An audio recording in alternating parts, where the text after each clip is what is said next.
Welcome back to the Adventures of the Monad, which will look at life, the universe, and everything. My name is Kazim Kamal-ur-Rahim. In this series, I ask the question, where do we come from? Who are we? And where are we going? I post one presentation a week.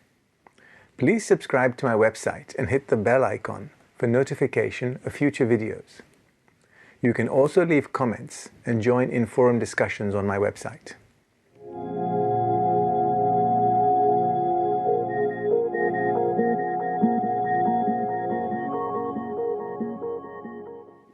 After 3 presentations on paranormal phenomena, it should be evident now that there are a lot of activities that are accessible to someone who takes the time to develop them. The point I wish to drive home is that you are not somehow special if you can consciously have an out-of-body experience or can heal someone of a headache. All these phenomena are part of our natural skill sets.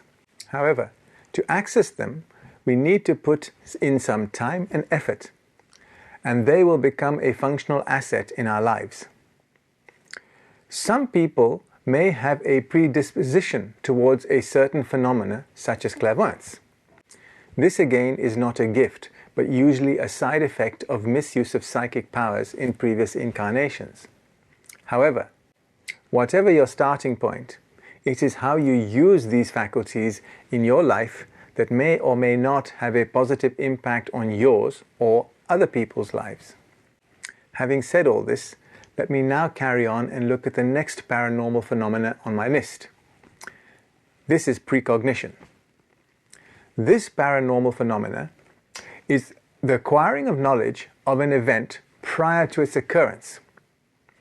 This can occur through extrasensory perception, ESP, premonition, prophetic dreams, or visions.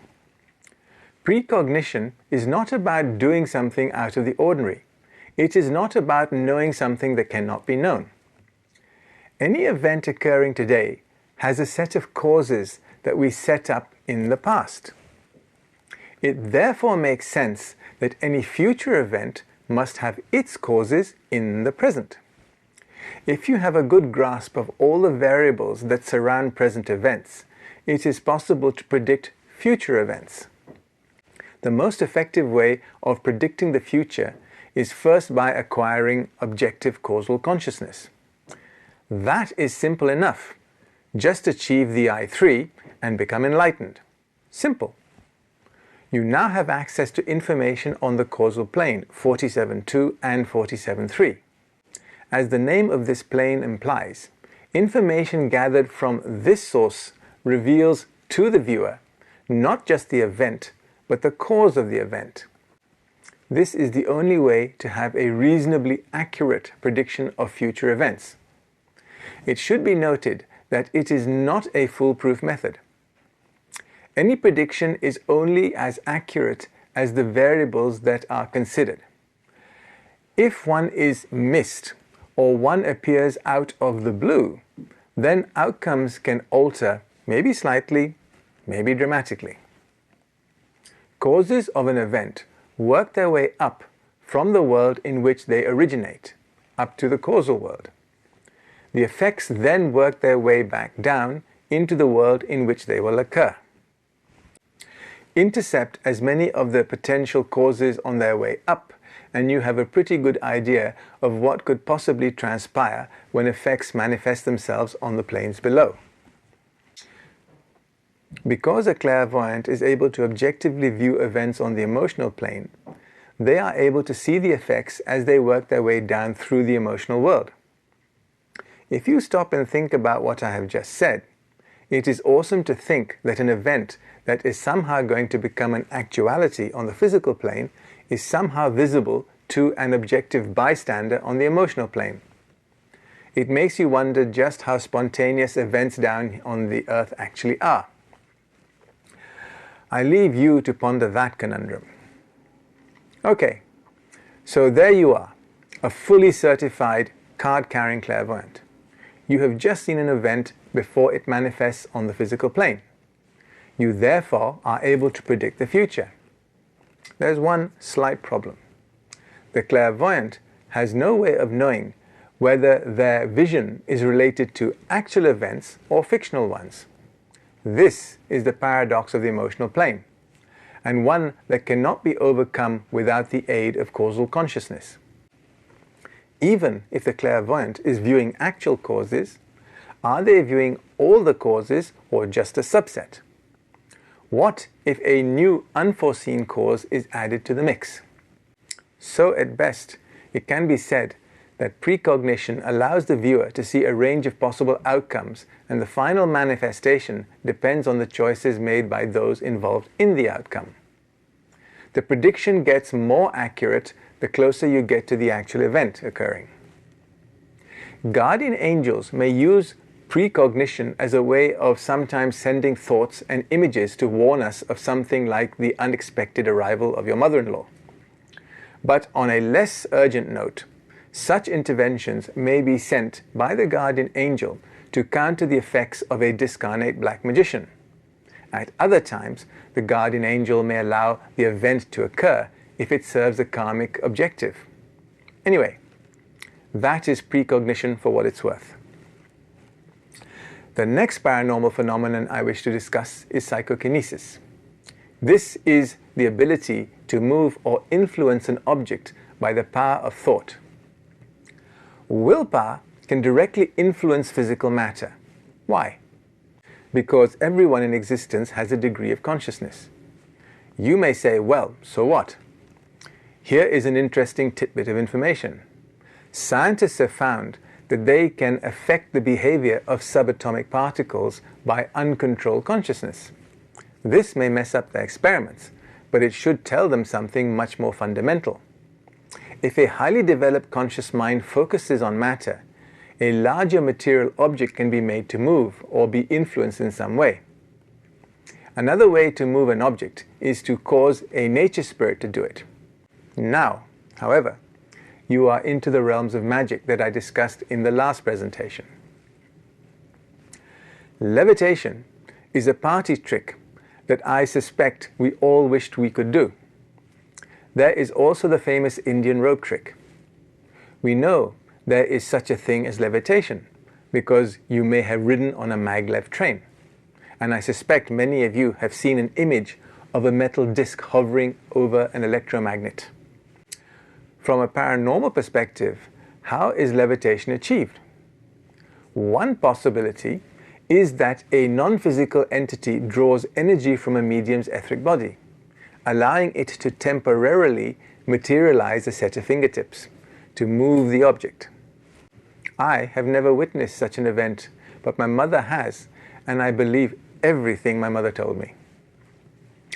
A second possibility is that an etheric nature spirit gets itself involved to lift an object.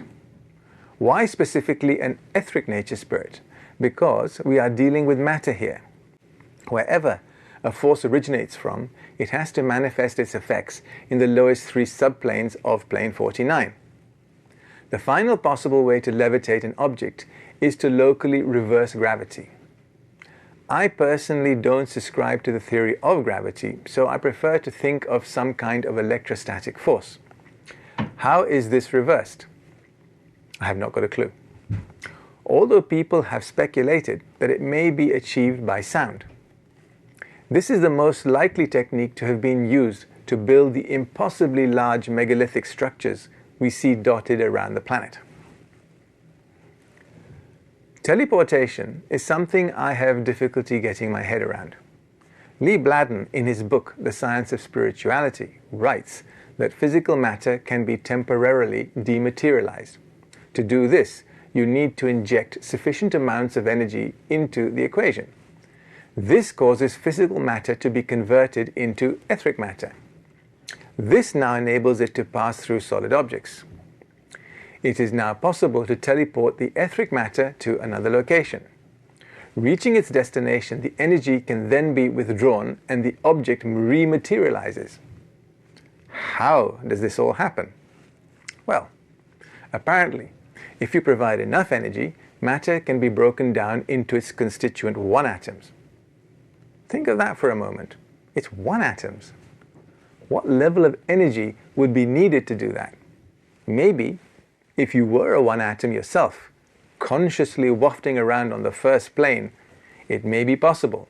But someone down here, Now, having achieved the practically impossible, and providing you have not damaged the etheric template of the matter in the process, you can recombine the atoms. I am glad I am already sitting down. Bladden goes on to point out that this is how alchemists of old went about transmuting base metal into gold. They reduced the lead particles to their constituent one atoms, then recombined them into a gold atom. Simple as that. I will give it a go just as soon as I finish recording this presentation. If I am successful at it, there will be no further presentations. What exactly is telepathy? It is the direct transference of ideas, thoughts, and emotions. They are three variants of telepathy, and they are presented in the table. The first and lowest type is instinctual and subconscious. We all have this, and it is most seen clearly in very strong mother-child bonds, as well as bonds that exist between twins. It is sensing or feeling rather than direct communication. My mother told me that she was able to make my sister react in her cot as an infant just by sending an intense thought towards her. Clearly, this is more than just an instinctual response, but again, it was pronounced between mother and child. Higher types of telepathy send and receive coherent information when both parties are sufficiently developed. This brings us to mental telepathy. This can now be regarded as true telepathy and is direct mind-to-mind communication. Everyone from the two community stage upwards possesses it. However, at the 4 compassionate stage, it is consciously controllable. What happens in the monad's evolution at this stage of development is that the throat chakra is fully active and the brow or ajna chakra begins to activate.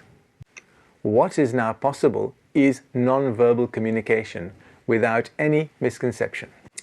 Finally, the monad reaches higher levels of development and it is capable of causal telepathy.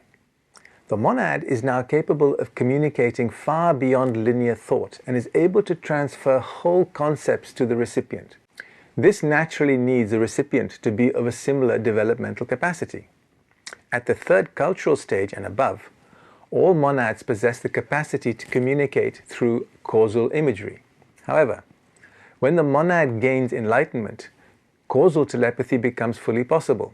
At this stage of development, the brow chakra is fully open and the crown chakra is beginning to open.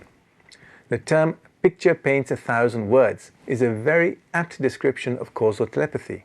If you could imagine mental telepathy equating to being able to read a textbook, then causal telepathy would not require you to open the book to know its contents.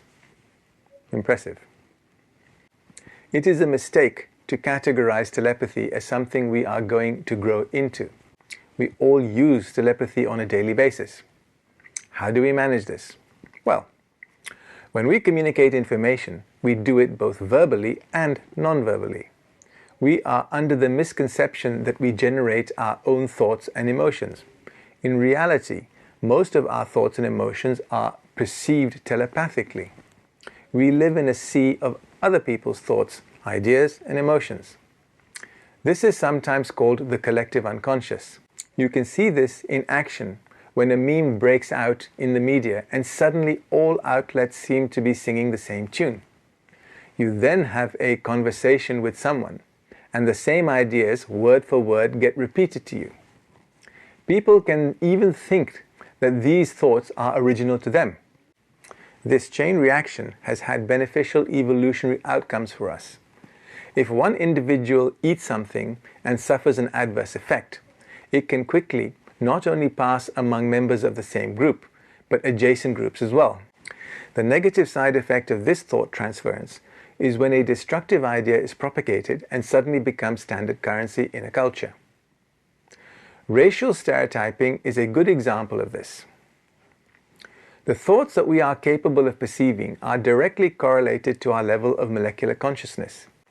This is a theme I keep returning to, as it cannot be emphasized enough that you can only resonate to ideas that vibrate at a level that you are able to perceive. If the resonance that an idea or emotion contains cannot be absorbed by the elemental essences that are inhabiting your subtle envelopes, it will just pass through. This is why education is staggered in its presentation to children. It is not just a matter of receiving information, it is about being able to process it. The net result of all this mental and emotional pollution that we live in is that we are unable to differentiate between what are our ideas and what we have received. As I've already said, this leads to mass psychosis. It can also influence public opinion and lead to mob behavior. All these outcomes are drawing on our collective unconscious. So what conclusions can we draw from what we know about telepathy and the 3 ways it can affect us? The first thing is that there are very few original ideas. I will qualify this statement shortly. Most of what we think are our own ideas are borrowed from the collective unconsciousness of all of humanity.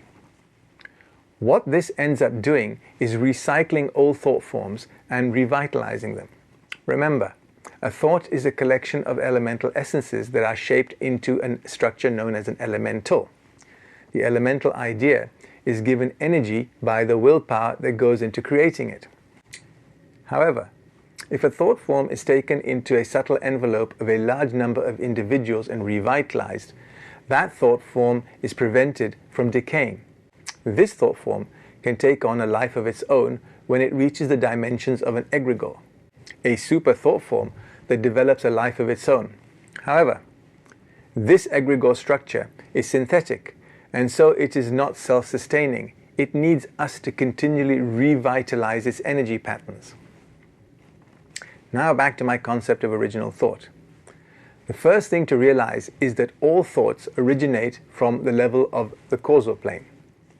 This consciousness can be both objective if a person can directly perceive them, or subjective if they gain access to these thoughts through intuition or inspiration. Remember, intuition is thoughts that exist on the 47.3 molecular subplane, and inspirational thoughts dwell on the 47.2 subplane. So, how do you get access to these thoughts? You have to be able to access these causal subplanes either subjectively or objectively. 5 enlightened souls can access the causal plane objectively.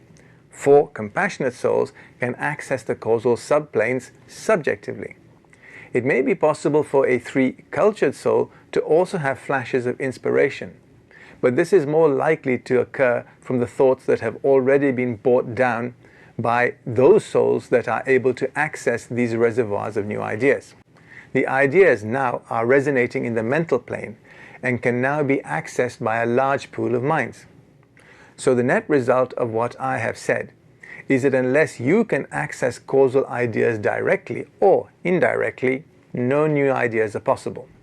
I wish now to pose another conundrum to you. I have talked about getting access to new ideas from the causal plane. My question to you is, where did those ideas come from in the first place? Ponder that, and if you want to know the answer, send me a comment. The implication of all that I have said so far is that for most of humanity, they do not have any original thoughts in their lives. They are just regurgitating old thoughts and ideas and think they are being very original. A good way to think about this is how you go about communicating. You do so with a lexicon that already exists. You may combine those words into new and imaginative ways, but you are always constrained by the pre-existing palette you are drawing from. This is what is defined as mental consciousness. This type of consciousness can only receive ideas that have already been thought. You then adapt this to your needs. However, when you are an all-singing and dancing enlightened soul, just look at what you are capable of. I give you an example of William Shakespeare. By the way, that is a pseudonym according to Lawrence. This individual gave the English language over 1,700 new words. He did this by changing nouns into verbs and changing verbs into adjectives. He even connected words that have never been used together before. He added prefixes and suffixes to top it all off, even coming up with wholly original words. Now, that is what I call original thought. So how do we solve the problem then? We magnetically attract ideas from the pool of subconscious thoughts that swirl around us. We see their value and application because we are resonating at a frequency that will recognize what knowledge they impart to us. Have you noticed that new ideas seem to pop up in several places at once? This is often seen in scientific research teams. Is it not interesting how they all seem to have had this original thought at the same time? You may say it is because they are sharing publications with one another. This is partially true. However, scientists can be fiercely competitive and do not share as freely as they should, and still some annoying groups of individuals have come up with the same bright ideas as you. So come to terms with the idea that you do not really have any bright ideas. I have spoken a lot about clairvoyance and mediumship.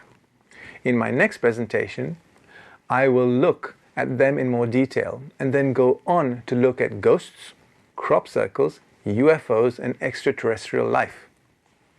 I bet you can't wait.